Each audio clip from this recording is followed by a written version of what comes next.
ओडिशार शिल्प विकास क्षेत्र में आज निश्चित भाव में एक नुआ इतिहास सृष्टि होगापी जाऊँ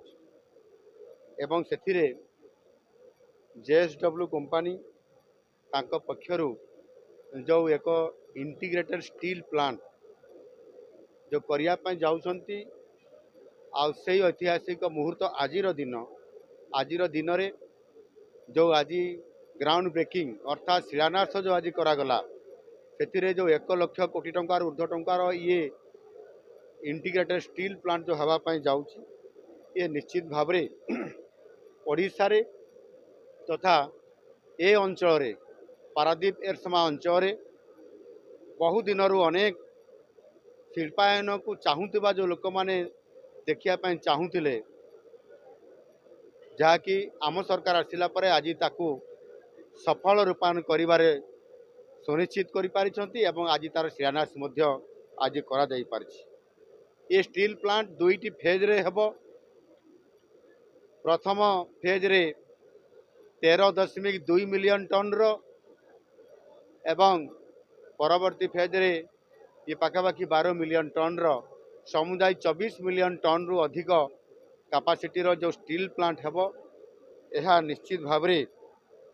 आमर ओडिशा स्टील शिल्प क्षेत्र रे एक इतिहास सृष्टि करने जाऊँगी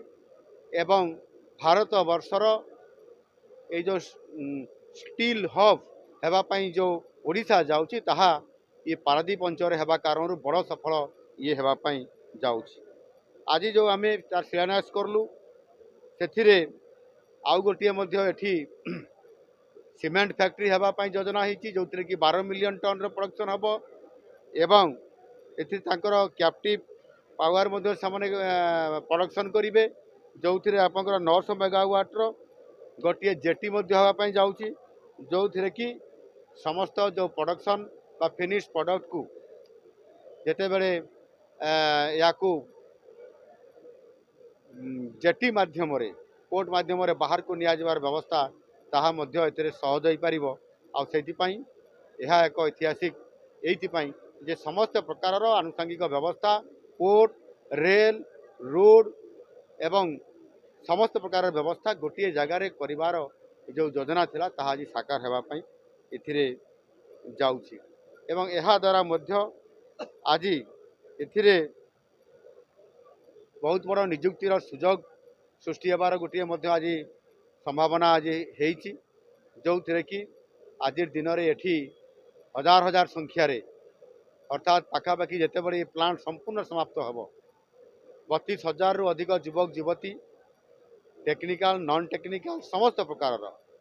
ये सुविधा एवं ये जॉब एम्प्लॉई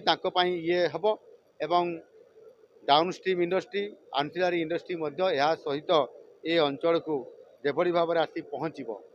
ताहा निश्चित भाव में अंचल अधिक समृद्ध हम एथिरे मु गोटे कथा कहवाई चाहे